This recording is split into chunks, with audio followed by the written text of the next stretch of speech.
Welcome to this lecture in MET 214 and 314 machine elements. This is lecture number 2 and we're still reviewing stresses and strains. We have started on Tuesday, with reviewing the general stress strain behavior and the yield strength and how the fracture and how the material behaves under stresses and loads. In this lecture I will be going over more details for stresses, what are the type of stresses and deformation, bending moment diagrams, shear diagrams, and we will end it with some equations for torsional stresses or shear stress, and we will introduce combined stress, and we'll see, depending on time, how much we can cover or how much examples we can work.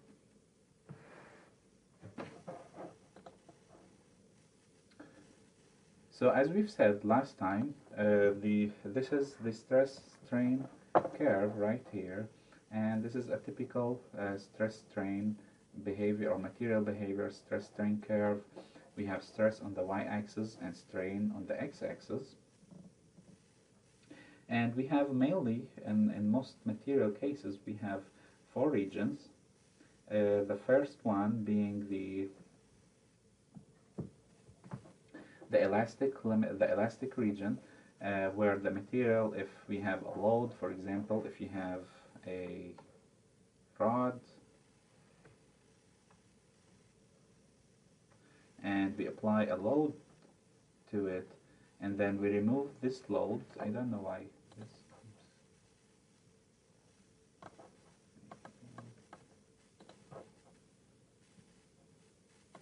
must be clicking somewhere. So if you remove this load, first it will be elongated before we remove the load, and then we remove it, so it will retain to its almost to its initial value. That's as long as we don't cross this limit. Once we start crossing, that's proportional limit, so it will retain in a parallel line until we reach to the yield point, where after that we're still in the yield according to this curve, but then we go into the plastic region, or what we call strain hardening, and this is actually from here it begins the plastic, but it's still mixed between yield and plastic until it reaches the maximum stress point, the ultimate, and then after that it starts getting weaker and weaker till it reaches the fracture point where it breaks. And in this course, as we've said, we're going to focus a lot on fatigue and dynamic loading and how the stress is going to be. Now, we have mainly we have actually 4 types of stresses. We have normal stress, and usually it's sigma, and that means it's tensile or compression. That's 1. 2, we have the shear stress.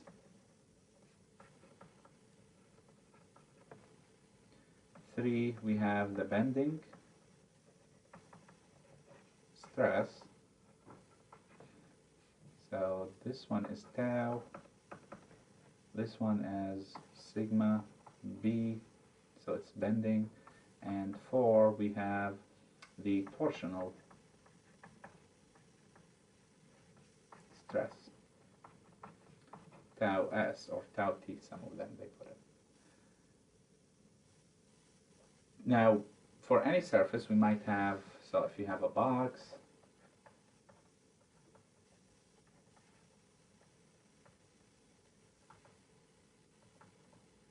so you might have multiple stresses acting on it, so we need to know how to combine those. There might be some kind of shear, which I have actually, but in general, whenever we talk about normal stress, it's the we'll wait till the next slide where I have nice pictures such as these. I know you think it's not that nice, but This is just an arbitrary surface, so you might have different stresses different forces. So those that are normal to the surface are called normal stresses, such as sigma xx, sigma zz, and sigma yy, and we have similarly on the other sides, but they're still sigma yy, but in the negative direction. And also we have on each surface, we have the force that might be parallel to that surface. So if it's parallel to the xy, this plane, it's called tau zy, and this one tau x, it's parallel to the x, and it's also perpendicular to the z, so we call it tau xz. Similarly here, we have tau yz, tau yx, and then tau xz and tau xy. So in general, we have three normal stresses. Oops. We have sigma xx, sigma yy, and sigma zz, and we have six other parallel stresses, which are the shear stresses, and we can see them here. That actually takes care of all the stresses that you might have on this surface for normal and shear. So we haven't covered the bending and torsional. And those are actually here highlighted with colors so that you can see. And we can think of just one, if you want to summarize all of them, although I don't want to go that deep. But sometimes they just summarize those 9. So you have two indices, I and J, which are X. So I can be X, Y, and Z, and J can be also X, Y, and Z, and those will give you a matrix of 3 by 3. So that's 9 stresses, and basically there are 3 normal stresses and 2 shear stresses in each direction on each surface. So 1, 2, 3, that's 6, and 3 normal stresses. So the normal stresses, those are sigma xx, sigma yy, sigma zz.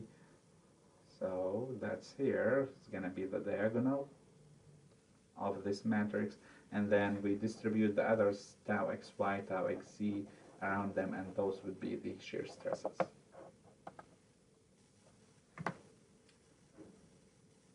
Okay, I'm going to skip this. You can read some information that's here, and we'll start with the first type of stress, which is the axial or the normal stress. And the equation for that, it's right here. It's P over A, where P is the load or the force, and the area is actually the cross-sectional area where the force is acting. So P is going downwards, so it's going to be this area, this gray area. It's the cross-sectional area.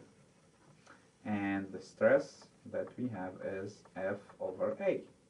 So it's the load by the area. The units are going to be Newton per meter squared in SI, but actually we like to use a Newton per millimeter squared because this one is equivalent to megapascal. And as we will see in, later on in this course, that the tables for different materials, the strength are reported in megapascal. So it's good to calculate the stress in megapascal, so that when we want to calculate the factor of safety, or Fs, that's the factor of safety, it's basically equal to the strength divided by stress.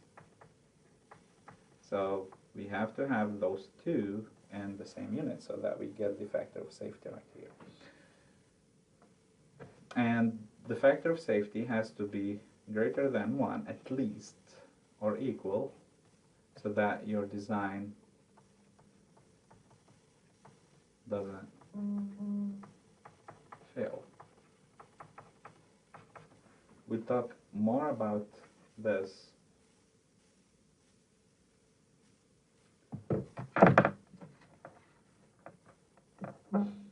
now. The second type is the shear stress,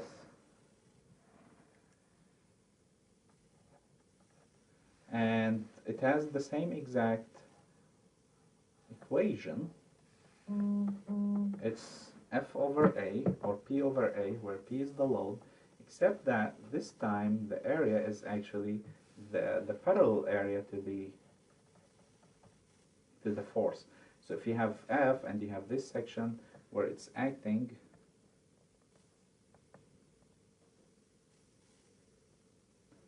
so we call it the shear area,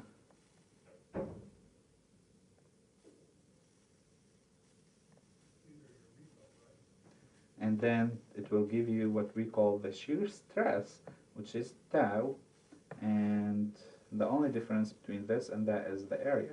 So if we were to calculate the normal stress, then we have to look into the normal area, and for shear stress we have to look into the shear area, or the parallel area.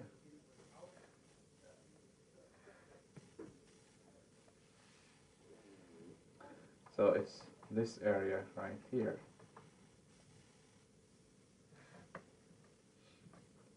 For example, if you want to calculate that for the bolt, that's if we have two plates connected by a bolt and we need to calculate we need to check if it's safe. So first we need to look into the normal stress if you have any loads that this bolt can carry, and then we need to look into the shear stress, which is still F over A shear, or the shear area.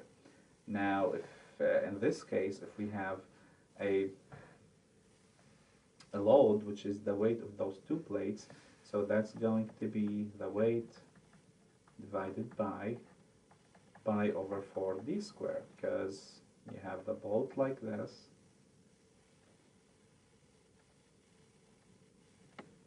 and then you have load in either direction, so the area is this one, the cross-sectional area. Now in this case also, when we look into the shear stress acting on the bolt due to the force F, the area is still the same, but we don't call it in this case the cross-sectional area. It's the cross-sectional area of the bolt, but it's actually the shear area according to the load P, or the load F that we have here, because it's acting in this direction over the bolt. It's acting like this. So now P is parallel, so the area that's parallel is still pi over 4 diameter squared.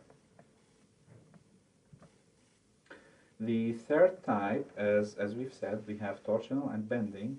So tau s, we need to calculate that due to the existing, due to a torque existence.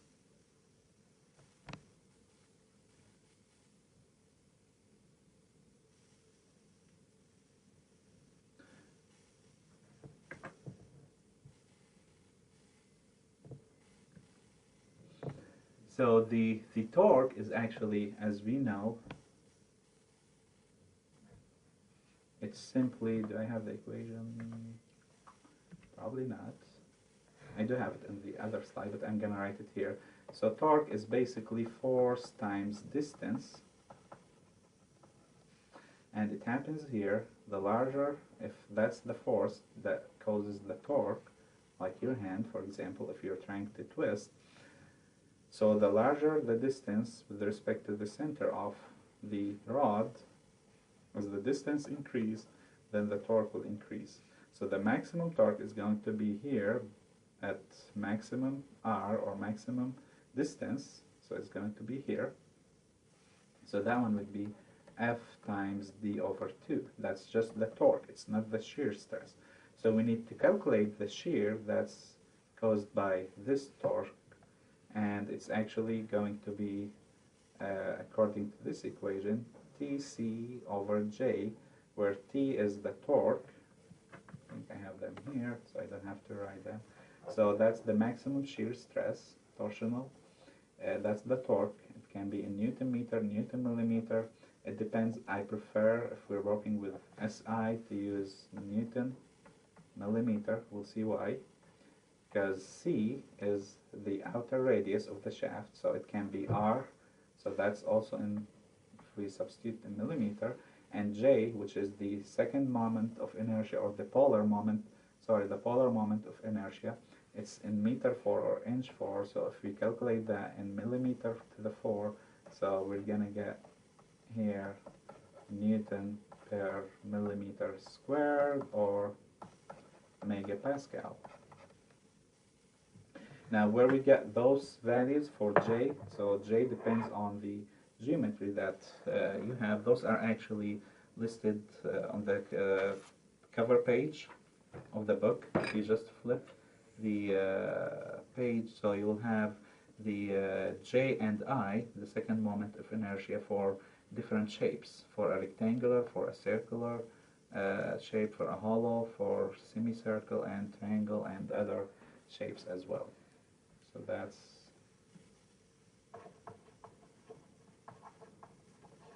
cover page of the book. I don't see a table number, so we're gonna just keep it like this. Now the torque itself, if you want to calculate it, we know this equation from previous courses. Power equals torque times omega, where omega is in radian per second, which is the angular velocity, and torque is Newton meter, and the power in watts. So it depends which units are using. But if you have, for example, you're trying to design a shaft that's connected to a motor, so you have your bearing here somewhere, and it's rotating, so let's neglect the mechanical losses and other losses. So whatever power we have here, and the speed, the rotational speed, omega, which is 2 pi n over 60, so n is RPM, rotation per minute. This one is in radian per second or revolution per second.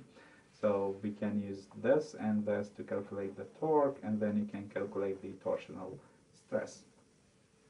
If you're working with English units, you can actually use this equation to get the torque in pound-inch, which is 63,000 times the power in horsepower divided by directly the RPM. So this 63,000 coefficient, it takes care of the conversion of RPM to get the appropriate units in pound-inch when we combine it with the horsepower. So this can be 2 pi n over 60 or simply 2 pi f, and always you can see the second here, and that's the relation between the HP, the horsepower, and pound-inch, which is 550. And then we come to the fourth type, which is bending stress. And that's mainly if, for example, in this example, you have a beam and you have two loads, and then you need to have some kind of support to that. So in this example, we have this leg, it's fixed, and he moves this leg, the x, if we assume that this is our x direction, so he moves that, but it's almost fixed. In the y direction, he doesn't move it up and down, but he can slide it a little bit. So a good representation to look into the load distribution and the bending moment across this beam is by drawing the free body diagram for this beam. We can see it here. So that's the beam right here, and then that's the first load, F1, that's the second load, F2. This one is the fixed leg, so we represent it like this, and you notice we put fixed here. This is a review from dynamics and statics, and this one we allow it to move, so we're going to have the rollers here, so it moves in this direction.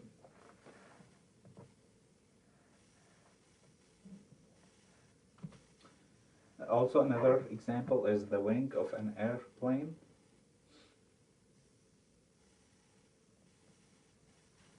So we can have loads here, and it's fixed by the body here. So it's almost fixed here, and this will be bending, will be under some loads which will bend the wing, and we need to look into that and how's the load distribution is and how's the bending moment over that, so that we can design the wing without failure.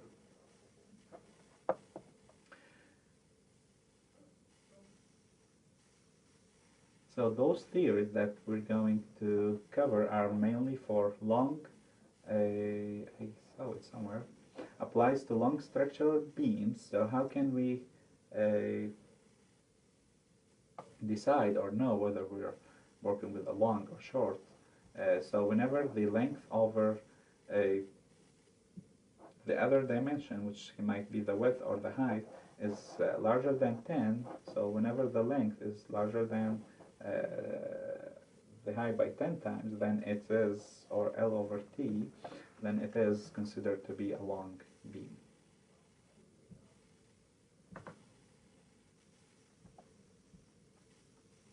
Also, some other stuff that we'll be looking with whenever we work with bending moments are the shear forces, the shear force diagram, because we need that in order to determine our bending moment diagram over the beam.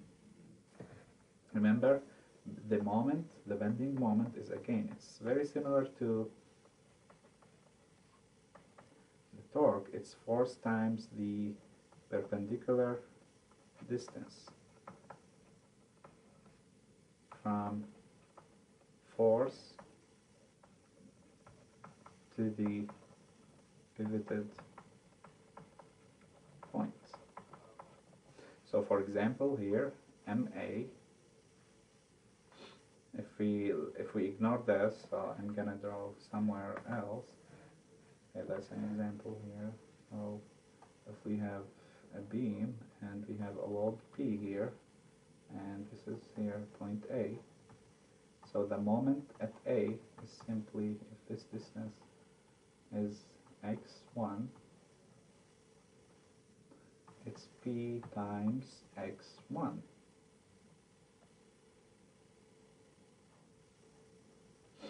Okay, so that's the moment. Now if we have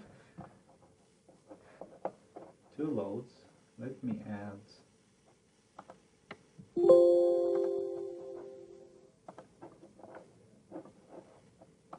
a new slide here, then we go back here.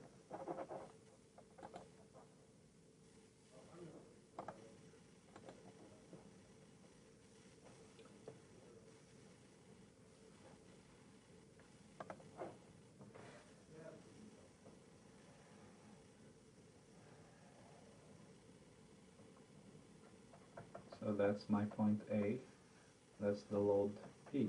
We might have, for example, load F, and here at the center we have weight W.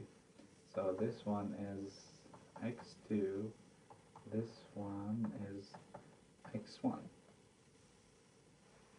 So the moment at A, since we have different forces, so we have to choose a positive direction or value for our moment. Remember, it's P times distance, it's up to you.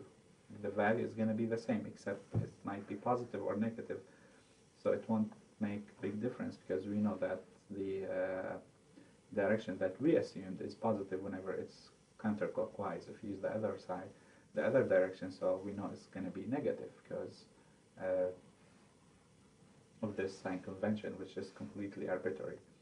So in this example, we assume that the positive is counterclockwise, so it's minus P times x1. How do we know? It goes in a circle around the pivoted point where we're looking to calculate the force, the moment, sorry. So we're looking to for the moment around point A, so this P is going in this direction, right? It can't go in the counterclockwise because it's pointing downwards, so it has to go in this direction, clockwise. So clockwise, it's opposite to the counterclockwise, so we put a negative sign here. Next we move to the moment due to the force F. So we'll have here F, that's the center point, so F will be rotating counterclockwise, so it's a positive plus F times x2, and then W again is going in the clockwise, so it's minus W times x1 over 2, since we said it's at the center. Anyway, we're not solving this, so but I just wanted to make sure you know how to calculate bending moments for multiple loads. The other thing I would like to point out is, let's say we have a beam here,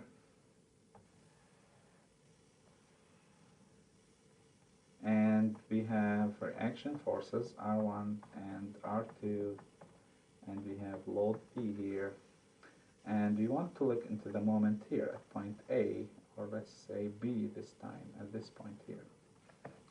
So this one is x1, this one is also x1, and then this one is x2.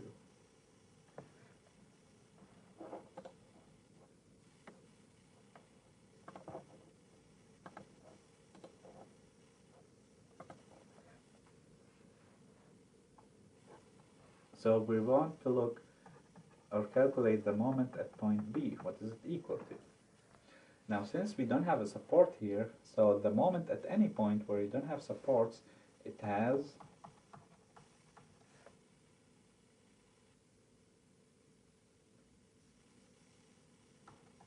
to be 0. Otherwise, this structure or this element will be moving up and down, which we don't want, and that's why we use reaction here and here. Okay, it has to be 0 if we consider all forces.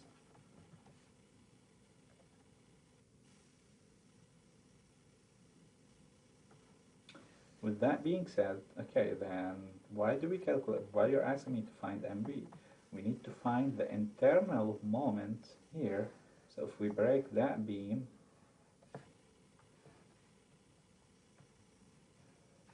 this moment and this moment, either one, it's the same if we look into it from the left or from the right. This is a very important point here. And so this is MB. I'm not gonna erase that this time. I don't know, it's keep making that.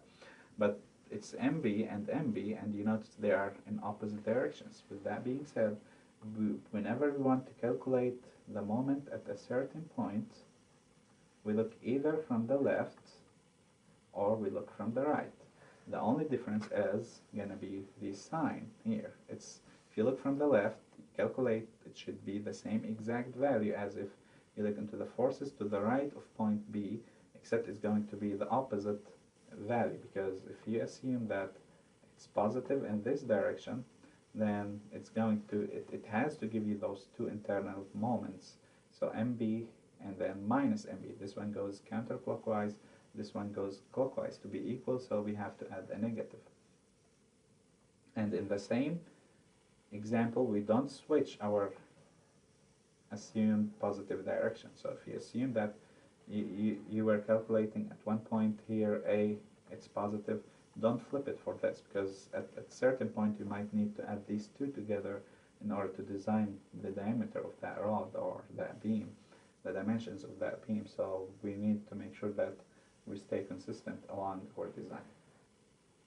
So if we look into the left, it would be R1 times X1, and if we look into the right, that's going to be R2 times X1. Well, we're assuming here that this, since we've assumed this, so it has to be minus R1 X. This one is going to be R2 X1, and then minus P X1. Those two, this one we have to give it a negative in order to be equal to this one. We'll see that in more examples. We'll see actually the same exact, the exact values for that. But for now, we're going to cover this example. We need to check how we can draw a simple bending moment diagram. So we have two fixed points, A and C. C allows the movement in the X direction, and it supports against the Y direction. This doesn't allow any movement, so we have to have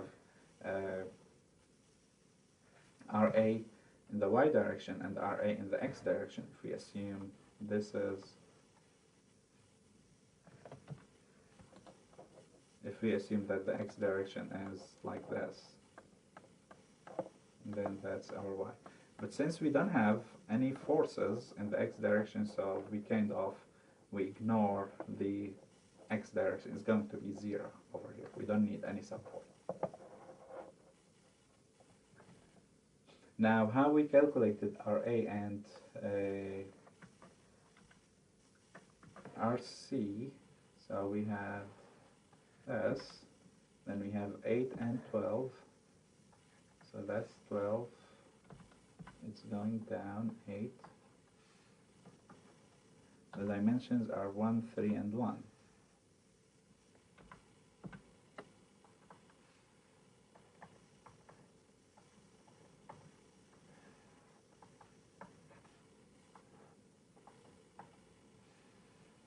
So we need to calculate this RA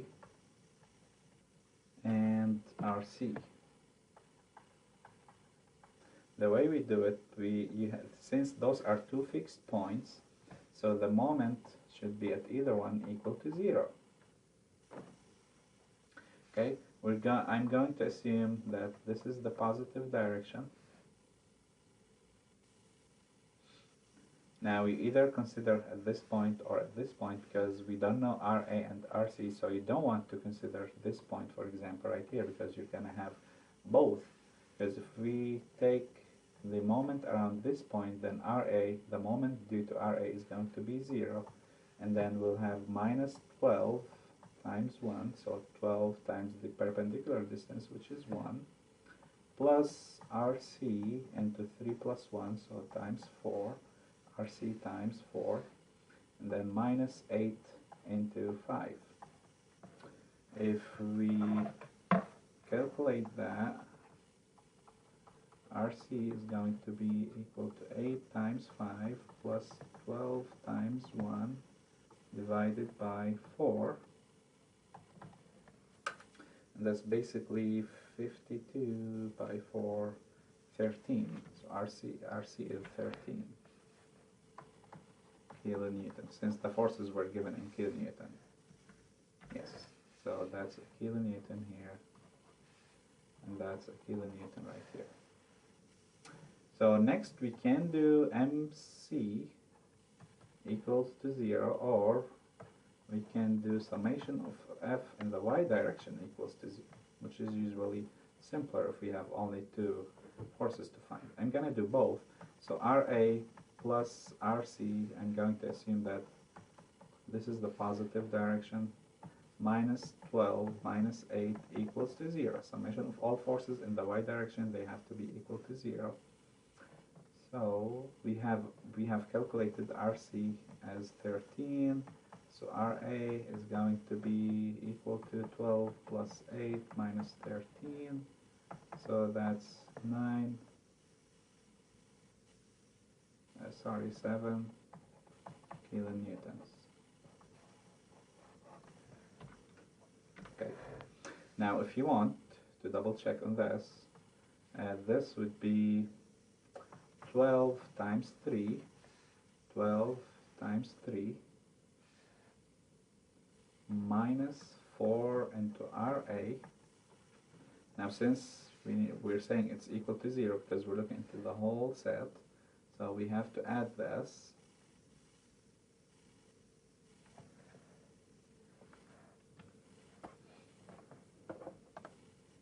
Oops.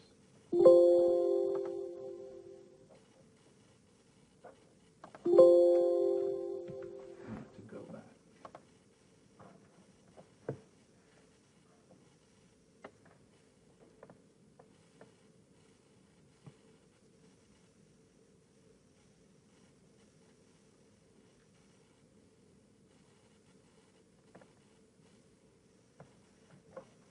Let's click here. Okay. Let's take the pen. Sorry. Oh, it's red now. So minus 8 into 1. So minus, since it's going counterclockwise, into 1. Now since we're looking into this point and we're considering all forces, so this has to be positive. if we break it, I need to know this, the exact bending moment here, the bending moment that's acting on this point, the stress due to that moment, then we need to consider either left or right. But in this situation, so that it doesn't move, so that's 36 minus 4 into, oh, we don't have RA. Okay, into RA minus 8 equals to 0. So 4A equals 36 minus 8, that's 28. So RA is 28 by 4, so it's 7 kilonewtons. So it's the same exact, and it has to be, otherwise your structure is going to be moving up and down. Now the shear stress, we simply just plot the forces. So this one, it's RA, it's 7. And then from here to the other point, which is 12, it's 7, 7, 7 till this point right here. Almost. So we go down by 12, so that's 7, and then another 5. So that's minus 5, negative 5. And then all the way till point C, we have RC, which is 13. So that's 5, and then, to be 8. So that's 13 because it goes up by RC, which is 13, and then we go down, so it closes at, since this is negative 8, so it closes at 0 here and 0 at this point right here at the extremities.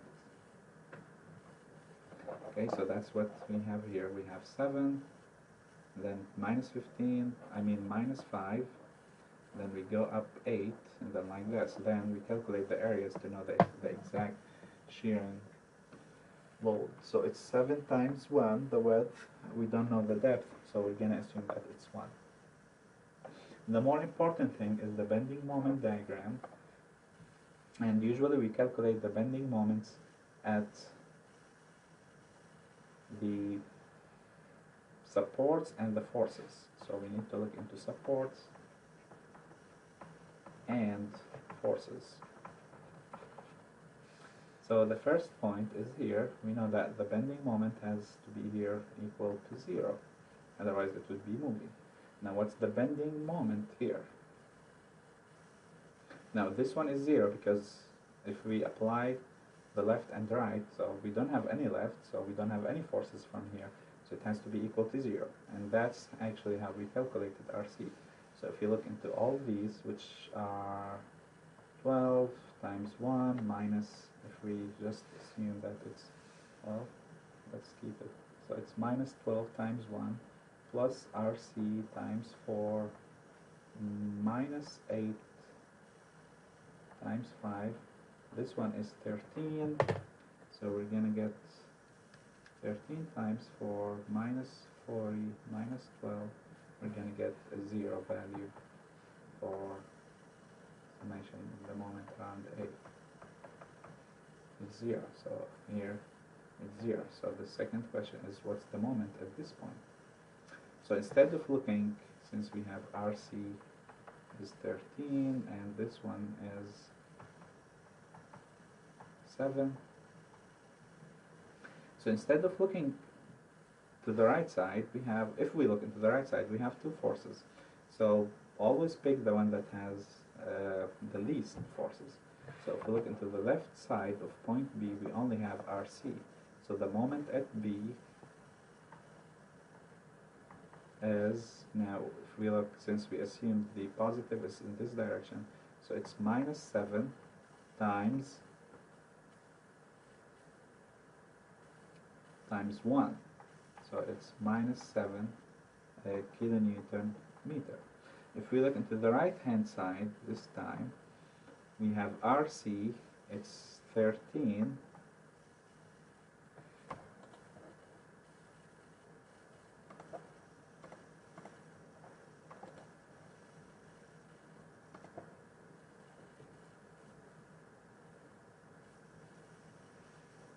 13 times 3 minus 8 times 4.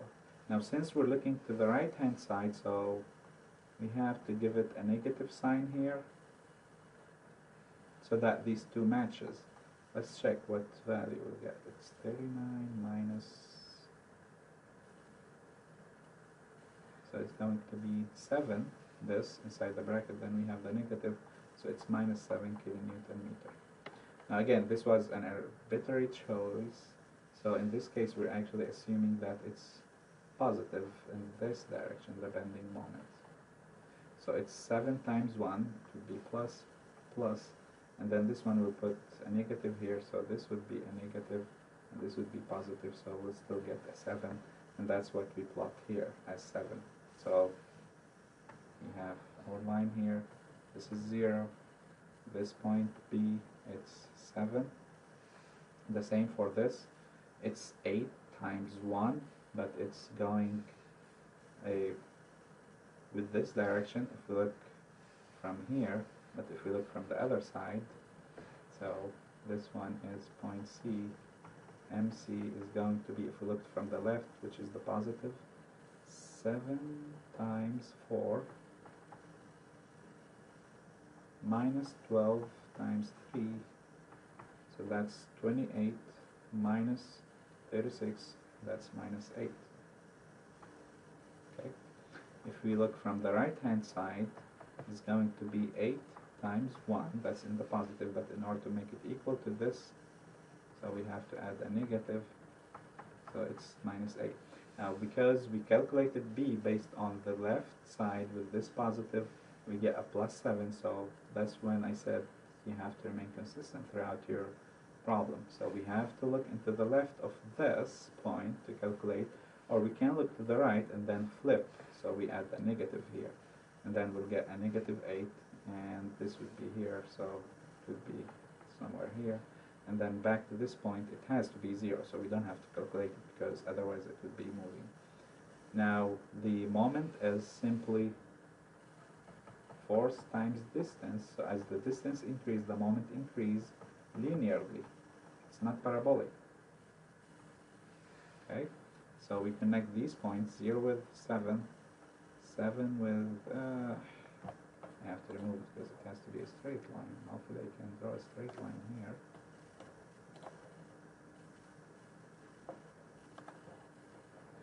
Let's see. We're gonna assume it's a straight line. Okay, and then from minus 8 back to this point. So that's my bending moment diagram, and it's a straight line here. That's the better illustration. Now why we need it, and when you're doing your analysis, I might ask you, find me the stress at this point, for example, any point here. So we need to know what's M right here, and then we can calculate My over I, which is the bending stress in this case.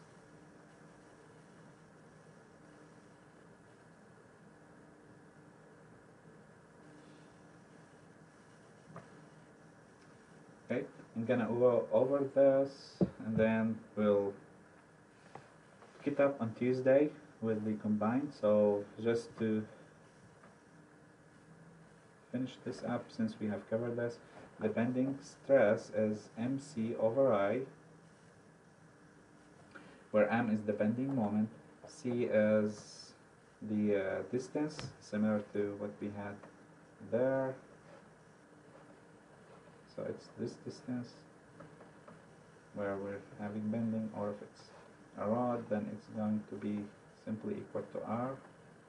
So it's this distance. And then I is the second moment of inertia, which also we can find on the cover page, or this is actually a summary for the shapes that we might have. Because if we're bending, if that's the structure that you have, then you apply a force here, then it would be bending like this.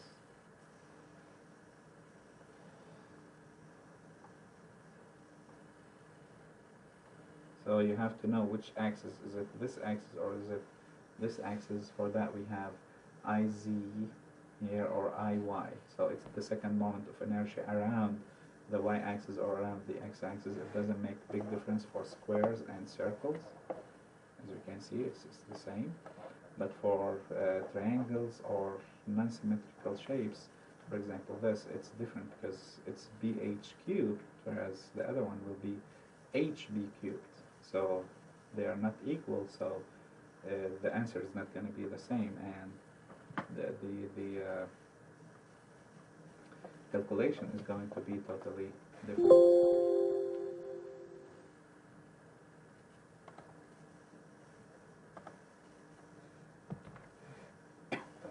And the next topic, since I still have 10 minutes, I don't want to cross the time for a regular lecture.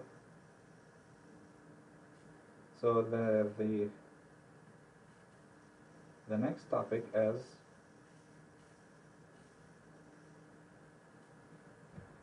the stress concentration. And as we've said, stress concentration is any place where we have change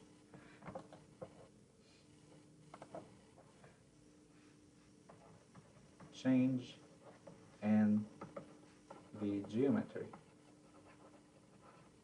Okay, so stresses will be, for example, here, those teeth. So we have a step change here, we have a step change, although it's smooth, so we try to make it smooth so that we decrease the stress, the concentrated stress,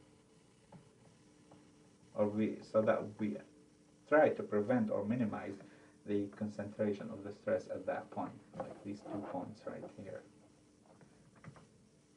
Or for example, if you have a hole and you're trying to elongate that, so most stresses will be concentrated around this weak point. Now we can see if we are far away here, it's uniform, it's distributed uniformly.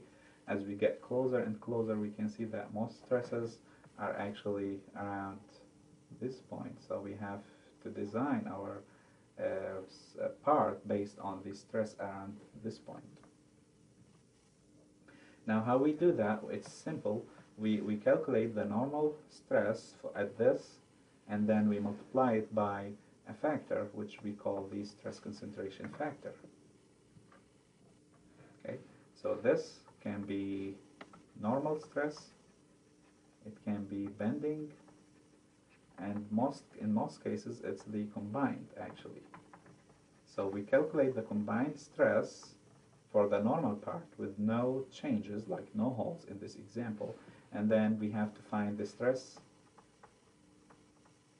concentration factor. And we can see it has to be greater than 1 so that it increases the stresses. It doesn't make sense to be decreasing. If it decreases the stress, that's actually a good thing for us. Those are some examples, and as I've said in the lecture on Tuesday, whenever we talk about stress concentration, the first thing that should come into mind is the stress concentration charts, as we can see here. So those charts, actually most of them, they are like this. So you have the KT here, and you have some kind of geometry parameter here on the x-axis. For example, it can be d over d, it can be r over d, it can be r over small d, depending on where r is this fillet radius. They will give you the definitions somewhere here on in the footnotes, and you will have different curves inside it. Those curves are all geometrical parameters. For example, capital D into small d, so how's the change is going from the large to the small diameter, and then r, the fillet radius here, so how smooth it is.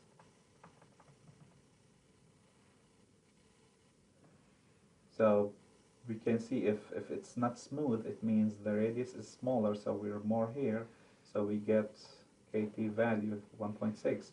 If it's smooth, then the fillet radius is going to be somewhere here, so we get much smaller value for any curve. If we consider this same curve, so we're here, so it gives you 1.28, for example, this one 1.6, so that's the smoother the fillet excuse me, radius is, the smaller KT is, which is the stress concentration factor, and thus the smaller the concentrated stress is. Okay, the second thing you need to be careful with is the loading. In this case, it's torsional. In other cases, for example here, it's normal and rectangular step change. This one is normal and circular step change. So we have R over D here, we have KT, and we have different D over capital D over or larger D over smaller d ratio. We have it over here. This one is torsional, this one is bending and rectangular step change, and those are actually summarized for you in appendix. Let me just double check.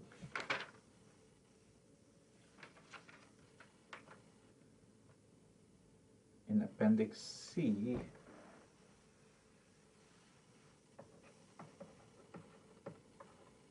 page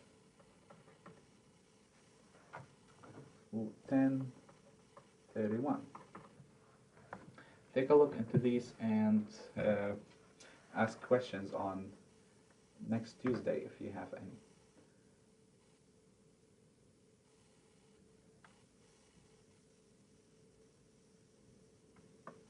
Okay, so that's the last few slides.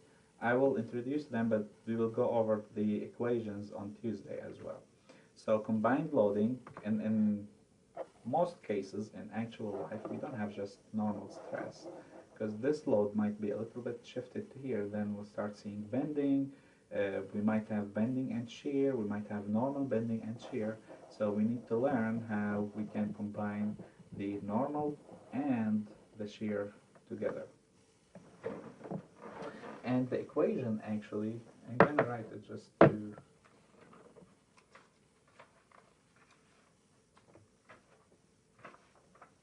make this lecture complete, but we can go over it next time, or I'm gonna just introduce them and we will work examples. That's a better thing to do.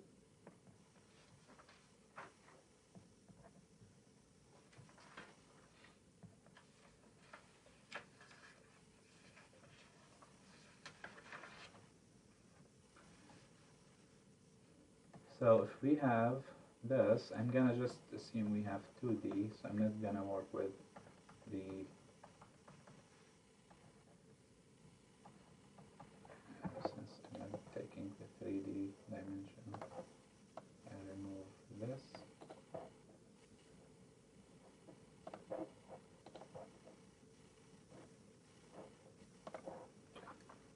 So those sigma x and sigma y and tau xy, they are called the applied stresses because they are correlated to the applied force. So we can see them. It's the stress in the x direction or the y direction, or the shear stress in the xy direction. We can combine these to give us what we call the principal stresses 1 and 2, so either 1 or 2. The equation for that is sigma x plus sigma y divided by 2 plus or minus square root of the same ratio, which is sigma x. Sorry, it keeps doing this. I have to figure out a way to prevent it from doing. Sigma x minus sigma y squared plus tau xy squared. Excuse me. So this plus or minus, so we will have, for example, sigma 1 is going to be sigma max.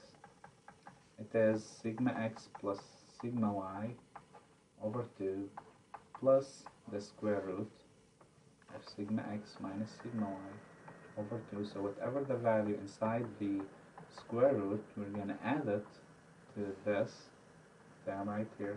So it gives us the maximum value, and then sigma 2, which is the other principal stress, it's sigma minimum, because it's going to be sigma x plus sigma y, but then we have to remove the value inside the square root right there.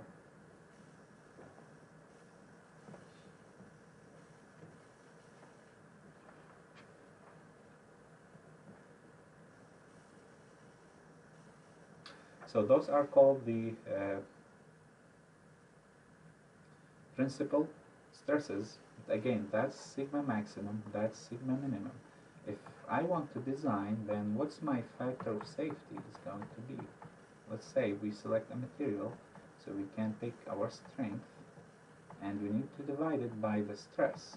So which stress? If we use sigma max, then that's going to give you smaller factor of safety compared to if we use sigma minimum, it's going to give you the largest factor of safety. So this one, because this one would be smaller, it's the same strength. So this one you will have to put, if you want to keep the same factor, if we need to keep same factor of safety, we need to keep it fixed. Then if you work with sigma max, you're gonna need more material than if you work with sigma minimum. So the best case for us is to use, for example, some kind of an average value, which doesn't really work this way, because you notice this equation, it's not linear since we have this. So that's where the equation for von Mises become really valuable, and it's usually denoted as sigma prime, and it's equal to sigma 1 square plus the other, so the minimum stress squared minus sigma 1 sigma 2. And you notice the nice thing about this equation is that it removes the tau from my equation. If you were to use the applied stresses, you will have to have sigma x squared plus sigma y squared minus sigma x sigma y plus 3 tau xy squared. These two equations are essentially the same. Remember, sigma 1 was this, and sigma 2 was this, so it already has the tau xy squared inside it. If you square this one and you square this one, you're going to have 2 this term times the parentheses minus, in this case, 2 times this with this, so they cancel each other, and then you're going to have square of the square root, so it drops, so you're going to have this plus that, and then this plus minus plus this, so you're going to end up having 3 right here, or you're going to use this one right there. I prefer to use this, but it's up to you, because this one is simpler, so, but you have to calculate the principal stresses first. Remember, those can be normal stresses, they can include bending stresses, any kind of stress, we need to add it up to my equation. Now the last thing is, after we calculate this, now what's my factor of safety? I'd like to ask you, but there's no one here. So again, strength over sigma prime in this case. Okay, so the strength, if it's brittle, we're going to use SUT over sigma prime. If it's ductile, we're going to use SY over sigma prime. If there is stress concentration, then we will have to do sigma max equals KT sigma prime in that case. Okay, and then you will have to substitute this here, or you can say, let's change the color so we know we're talking about something else. This one would be SUT divided by KT sigma prime, and this one SY divided by KT sigma prime. So this takes care of the stress, and you notice because KT is larger than 1, so whatever factor of safety you get here, once you introduce KT, this factor of safety is going to be less due to that stress point where the stresses are concentrated. Okay, with that I'm going to stop here this lecture. I think we did good. And on Tuesday we'll start solving examples related to first stress concentration, then we'll work some kind of bending stresses with combined loading. So we'll be looking into normal and bending moments, and we will use von Mises, and we'll calculate the factor of safety. So it's good if you can review these lectures before next lecture. Again, if you have any questions, you can drop me an email before next Tuesday, and I'll be happy to answer any if you have. Have a good day.